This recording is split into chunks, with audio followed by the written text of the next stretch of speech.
Today, Stormy screwed Trump instead of the other way around. Welcome to the strategy session from Resolute Square. I am joined by my friend and partner in crime, Stuart Stevens, tonight. We are observing the day Trump was dreading in the New York hush money election interference trial, and that was the day Stormy Daniels went on to the witness stand and didn't collapse from his his gaze at her, didn't panic, didn't come across as a kook or a liar, but instead very methodically described just what a terrible, weird, abusive guy Donald Trump was, playing that old King of Hollywood game of, oh, yes, come and I'll help you be famous, and come on The Apprentice. By the way, I'm going to need to sleep with you first. So the whole thing turned out that Stormy Daniels was basically paid $65,000 per minute, which, Stuart, I mean, it's not the worst deal in the world. I'd work for that rate. Yeah. But how do you think the whole thing came out for Trump today? Because I think it was probably pretty disturbing for a lot of lot of folks who forgot about the details of this case. Yeah, there's a reason there was such a negative reaction when the Access Hollywood tape came out, because it just sort of makes you focus on what a creep Trump is. And, right. The details of this are even worse than just the idea. Okay, he slept with a porn star, then paid $130,000. The fact that it was shortly after the birth of his youngest son, just the whole circumstances of it. I mean, I just go back to, Peggy Noonan wrote a book about our party once called "When Character Was King." And now we've become like the character doesn't count party. And it's just... it's just absolutely amazing that this guy from Queens out on bail is the head of the Republican Party and has the chance to be elected president. Well, I mean, and today he obviously was, I think he's reached the point now where he's just baiting the court. I think he wants to go to jail. I think he wants to be sent to jail so he can be a martyr and he can do the whole chest beating. Look at my poor pitiful me. Me and Martin Luther King. Letter from Nelson Mandela, Martin Luther King, Donald Trump. Those are, by the way, folks, a list of names you never hear unless it's preceded by the one of these things is not like the others. So, but and I do think it really. I think the case yesterday weirdly was more important than today. It's all these accountants and back of the house people who are talking about how records were kept. And here are the receipts. Here are the checks. Here's what the checks have written on them. All those things, to my mind, sort of added up to something that for Trump, he could go out and talk about Stormy on Truth Social all day, claim he didn't know her, which, by the way, as you've pointed out, why would you pay somebody $130,000 if you didn't have sex with them? Call me crazy. But I think all of it sort of yesterday added up to this very meticulous explanation of the bookkeeping that was behind all this. And that paper trail for the jury is going to be harder for them, even if they're like sort of Trump friendly. The paper trail that they've now been shown, now they have to really say to themselves, am I going to ignore his signature on these things? Am I going to pretend that doesn't exist? It's not real. You couple it with today's testimony where we saw the reason what it was for. And like you said, I think it comes across teaching that lesson that this guy's fundamentally creepy. He's fundamentally like a weird dude. And, he took her to his secret apartment in his at some point, his little sex den or whatever it is. And she goes in the bathroom and she walks out the door and he's laying there on the bed in a t-shirt and boxers. I'm just like, in the annals of game, that seems to be pretty low on the scale. I mean, he's not like, I can't imagine Donald Trump's ever been considered like one of the great seducers of modern history, but good Lord. I mean, look, in the 2000 Bush campaign, we made a million ads about taxes, about this and that. The only thing that really worked was Governor Bush saying that he would restore honor and dignity to the White House.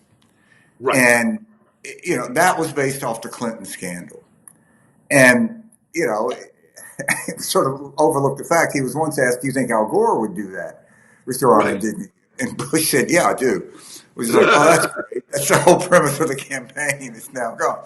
But overlooking that, people cared about that. And we saw that in numbers. And it was disturbing.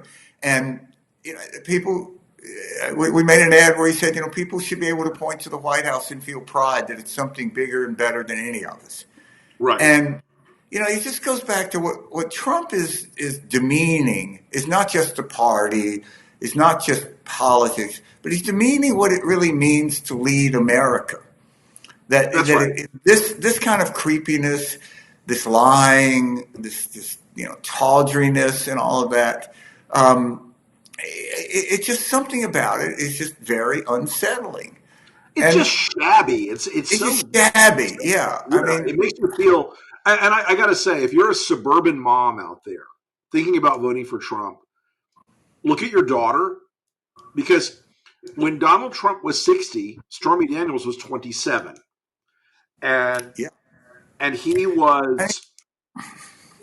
was absolutely there was no moral compunction there. But this is the kind of guy he is. And look, folks, Stormy wasn't the last. And she sure as hell wasn't the first. There were dozens and dozens of them. And I had somebody tell me when I was reporting out on my first book that they had a very crisp little system of Kasowitz would get them in a room. They'd yell at her. They'd intimidate. They'd be like, he'll treat you nicely, but if you say anything, unless you sign this NDA, blah, blah, blah, blah, blah. And, Stormy is one of the few who came out and said, this is what happened to me. And it's interesting to me that it talks a lot about how he looks at women overall, that he had a system like that. That he had an organized he had an infrastructure around his adultery and his scuzziness. And I think even a lot of women who are pro-Trump, pro-MAGA, what have you, if they imagine themselves in that position for 1 second, or their daughters in that position for 1 second, I think it's kind of resets them a little bit about just who he is. Yeah. And it just speaks to the guy's very low character. Call me crazy, but it'd be nice if we could have a president that you didn't feel like you had to cut a crime scene tape to walk into the Oval Office. Right? It's just, I don't know, man. Or that if you shine a black light somewhere, it's not going to light up like a. Yeah, this is the guy who hung out with Epstein a lot. This guy is the guy who talked in public about dating his daughter. That's weird. That's creepy. People don't do that. To go back to that, he literally said to Stormy Daniels, when he was trying to seduce her, "You remind me of my daughter because she's smart, blonde, and beautiful, and people underestimate her." Yeah. While he's in his skivvies trying to get with her, that creeps me out at a level I can't express. Yeah, I know. It really does. And of course, go ahead. No, I think Biden is, again, the perfect person to run against this guy. Mm-hmm. Because, one thing about Joe Biden, he just reeks of normalcy. Yeah. That has been to his detriment in previous campaigns where he just, we called it he didn't have charisma, that he wasn't sort of, couldn't light up a room. He's like a normal guy. You could talk to Joe Biden. I have a friend who's this funny story, who's Swedish, who there's this whole subculture in Sweden of restoring American muscle cars. They're obsessed with it. Sure. So this guy brought one of these cars. He brought a Firebird that he had restored to a Las Vegas car show. And he has this story. This was right after he was elected vice president, that Biden was in Vegas or something, came to the show, and they had this long conversation about his car without him ever mentioning that, by the way, I'm the vice president of the United States. And this guy being and being like a musclehead car guy, had no idea who he was. And, No, but it really You're right. The normalcy, the basicness, the sense of like, you're not going to ever find Joe Biden in bed with a hooker Yeah. or a porn star or a dead girl or anything else. It's just going to be normal. It's not going to be crazy. Um, I do think that one other thing we're seeing in the trial that I'm interested in today is we found out the judge had agreed last week to allow Trump to go to his son Barron's high school graduation. So, of course, he'll be attending, instead of that, a fundraiser in Minnesota. He'll I go to hope the next high school. He'll go to his next high school graduation. exactly He'll catch the next one. I right. mean, There'll be another, right? Come on, kid, stay behind well, a I mean, year. if you're I don't know, but Barron he's Trump, not you really exactly want your. dad of the year here. Yeah, I mean, I can't look. I've always been leave kids out of this stuff, but I mean, I really I got to always wonder: do. does Barron Trump really want his dad at Look, graduation? I don't know. he and Melania don't live at Mar-a-Lago, and I think that probably is for a reason. Yeah, So, and it's not because of the Secret Service or anything else. I suspect there's a more strained relationship there than we imagine. But who knows? And I've left the kid out of it. You know what? Since 2015, I've left the kid out of it, and I'm still not making this about the kid. This is about the yeah, fact that Trump lied to the court because, by the way, folks, a fundraiser coming up next week was planned out 3 months ago. It didn't happen like yesterday. It didn't just pop up. And Trump's like, well, sorry, Barron, I got to go to this fundraiser. It's really important. That happened a long time ago. That was in the process for weeks or months. And it was another one of his big lies. Um, Speaking of big lies, I think that I want to talk about Judge Cannon today down in the documents case in Florida, which I've been warning you folks about for months. yep. You have, man. You called it. She was going to put her thumb on the scale of justice, and it was going to leave a big, fat, greasy orange thumbprint. And it sure as hell has. She has now delayed the trial indefinitely to review issues. And I think that, it's one more reminder for Americans: you're not going to defeat Donald Trump by putting him in a courtroom. It will hurt him. It will drain him. It will show people information they've forgotten or they didn't know. But this judge is a perfect example of how slippery the Trump appointees are at every level of the federal courts, from her area in one part of a district to the Supreme Court. Yeah, I mean, look, this idea that there's going to be. I mean, you've said this really from the beginning, earlier than anybody else was saying it. The idea that there's going to be some external force in the legal system that will deny Trump to office is just a fantasy. You're going to have to go out and you're going to have to beat Trump. Now, I'll say this about the Biden campaign. I don't think they're waking up in the morning thinking that, well, we can take October off because of some court system. I think they're putting a very methodical campaign together. Mm-hmm. They understand. You're starting to see in some of these polls where Biden is opening up a lead. And, honestly, if I was sitting in the Biden campaign, it may sound ridiculous, but I would be worried about peaking too soon.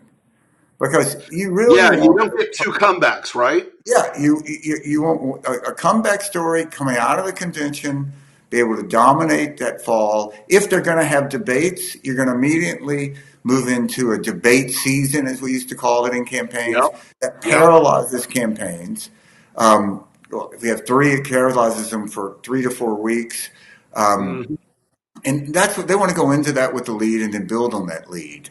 But it still goes back to, what is the rationale of the Trump campaign? What do you get when you get Donald Trump? I just don't see that they've laid out any sort of bargain with the American people. Okay. I mean, revenge. Yeah. So retribution, fascism, anger. We're going to free criminals. Yeah. I just don't really. Just keep pounding away on both Trump and his allies. This guy Mark Davis, who he wants to be Attorney General, Stephen Miller, Steve Bannon, all these guys. They're pounding around like Laura Trump the other day when she comes out and says, "We're going pedal to the metal to destroy everything in the deep state, and that means every federal employee. Boom, boom, boom. I mean, this idea that they're going to burn the world down, it's weirdly become sort of a centerpiece of what Republicans now claim that they believe in. Yeah, it's a non-governing party. Right. The reason, the idea that you would be drawn to a political party for revenge, Right. it's just, I mean, think about that. What does that mean? That means you see yourself as a victim for which you must go out and seek vengeance. I mean, Yeah. that really, is that really what Americans want to see themselves? That we're victims? It's such Yeah, a, that's Stuart. That's a really interesting point because it's like you ask, what do you get with Trump? I think you get a fundamentally pessimistic view of very much America. so.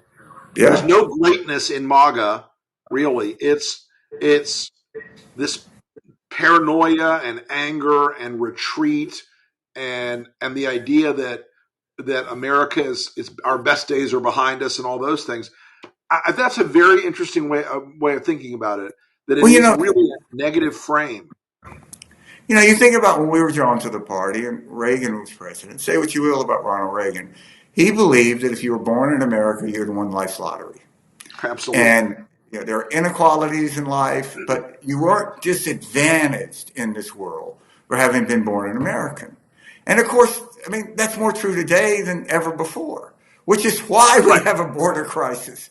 I mean, they don't Mm-hmm. have a border, they don't have like a border crisis in Russia or North Korea for a reason. And Yeah. people want to come to, it's when we should start worrying about America when people, quit trying to risk everything to come here. But Yeah.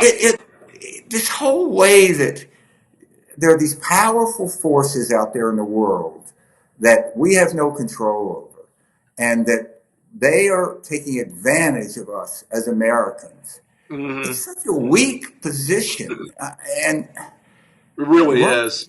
any And sense of greatness or manifest destiny or America as leader of the world. none of it. Where else? And Where else it would all you? comes down to this sort of sense of like of smallness and It is retreat smallness. and Yeah. and that and that and that and that when you repose all your hope into only one person, that's not America.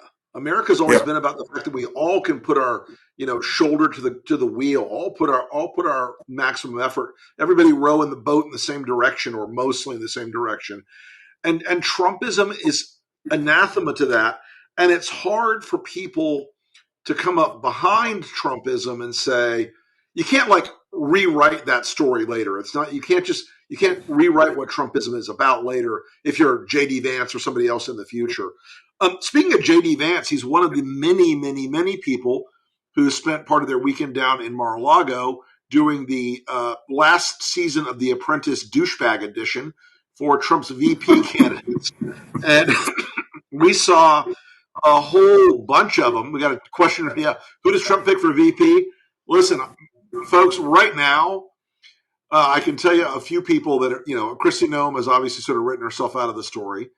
Elise Stefanik wants it the most, but for Trump, she looks it the least.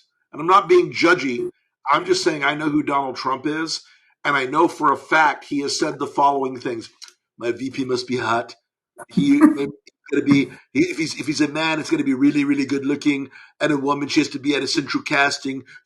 Great hair, big tits, the whole thing." He said that to people, and so Elise is probably out of the running on that. She's the most vicious of all of them. Marco, Marco, I've known him a long time, but that's a lost soul. He was down there hoping to be Secretary of State. He's not running for VP. But he had Doug Burgum and Tim Scott and a whole variety of other ones there this weekend. Stuart, who do you think came out of it out of the Trump veepstakes? I don't know, but I can guarantee you that if JD Vance thought killing the family dog would help him, that dog would be dead of him. I mean, if you said to him, well, it's going to cost one of your children to be vice president, his next question would be, well, can I pick which one? Right. I mean, who are these people you really like? mean, I guess Tim Scott is kind of likable, but he just seems But so weird. and so needy and I, so willing to humiliate himself that there's something all of kind them, of yeah. embarrassing Every one about of them that. has to humiliate themselves and say, "Oh no, the election was definitely stolen." Donald Trump. I mean, it's just grotesque. Yeah, I mean, you ought to be able to go through this process with a bit of dignity, and you shouldn't have to humiliate people uh, in public to make them Right. prostrate themselves, stand naked in the snow to be vice president. It, Look, there should be some dignity about the whole process. It should be very quiet. It should be very, silent. I can tell you in the Romney campaign, I mean, I was pretty involved in the campaign. I had no idea who he was going to pick. I didn't want to know. right. I Right. didn't have anything to do with it. I don't think it matters politically who you pick. I mean, all the data in the world shows that it never affects anything. So you're really you really want a guy for president who's going to be asking political advisors, who do you think I should pick for vice president? That's Yeah. not the guy you want. You want somebody who's going to think like, who could be president? Well, and that it's interesting because Trump picked Mike Pence because Mike Pence seemed totally unthreatening, Yeah, and he was totally unthreatening until he, for 1 second of his life, said, "All right, I'm not going to do anything crazy. I'm gonna not invalidate the election." Tim Scott, I think he's looking for somebody like a Tim Scott who would never stop. I mean, that's why Christy Noem wrote the book about killing the dog. It wasn't about killing the dog. It was about saying to Donald Trump, "I will kill for you, Lord. I will slay them for you." And and in that regard, I think it's kind of crazy the level of which all of these people were willing to just do anything to be down there this week. You know who wasn't there? Nikki Haley. yep. And I think So, that so is what are you thinking, Rick? Is she going to endorse Trump? What's your bet on this? I suspect she's going to, unfortunately, at the end of the day, do a. I have reservations about Donald Trump, but Joe Biden is Yeah, senile, Marxist, corrupt, blah, blah, blah. I yeah, think that's what she'll do. I think she shouldn't do it that way, but, you know, she's a. She has a great opportunity before her, and she'll probably squander it. Unlike the former LG of Georgia this hmm week, where we saw an actual Republican candidate, or actual Republican, a former elected official at least, come out and Geoff Duncan of Georgia said, "I'm not voting for Donald Trump." And folks, he's getting, of course, all the shit in the world from the Trump world, but I've encouraged a lot of my Democratic friends, like, this is somebody you should retweet and say something nice about the guy, because yeah, you need a little courage out there. You need people who are going to stand up out there. And it's hard to get people to have courage anymore. yeah. I worked for Johnny Isaacson, senator from Georgia, and Jeff was around then, and Yeah. he's an intensely likable guy. Mm-hmm. He doesn't reek of this neediness to get elected. Right. Somebody that if you said you're never going to be elected, he'd go, "I'm going to have a nice life anyway. It's not that Right. important to me." So be Um, like, okay. those are the people you want. You want somebody that is willing to say no. Um, so let me ask you this question: do you think Chris Christie will endorse Biden? Biden, I think in the end, there's a good chance Christie will endorse Joe Biden in the end. Reason being, not because he's the most moral figure out there or whatever, but because it's the most newsworthy thing he can do. And Chris likes to be in the sun. He likes to I be in like the that. spotlight. He likes to be there in the middle. Let's see. Do we have any other audience questions tonight, Sam? Because we're coming up on time. Yes, he's still a Yes. problem.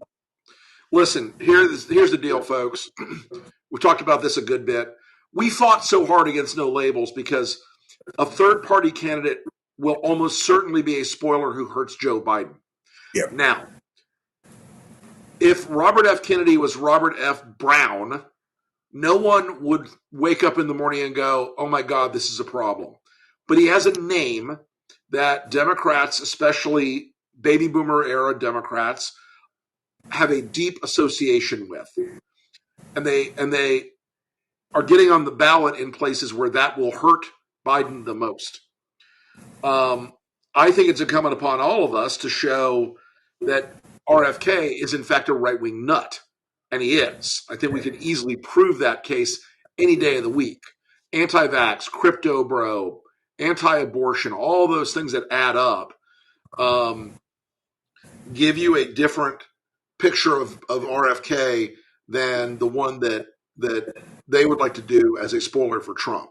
But Stuart, what do you think we ought to be doing about RFK? Well, look, I think at the Lincoln Project, we're doing it. Look, Yeah. if you say, okay, who is RFK going to be in October 15th?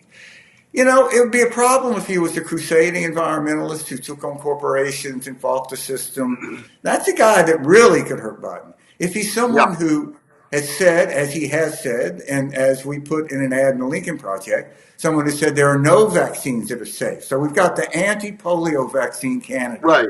Yay! Welcome back, polio. Bring back polio. I gotta miss the iron lung. And buy stock in their iron lung business. And, has said that the CIA was involved in killing his dad. Right. And that Prozac leads to school shootings. That's a nut. That's a right-wing nut. And that does cause pressure with Trump voters because, Trump at one time has said with some justification that the path to get a quick vaccine was probably the best thing that he ever did in office. And he sort of shut up about that. But still, I would rather have just a straight up choice. But you've got to take this guy seriously and you've got to define it. And we're doing that in the Lincoln Project. And I think, Yeah, I think defining if he keeps it up.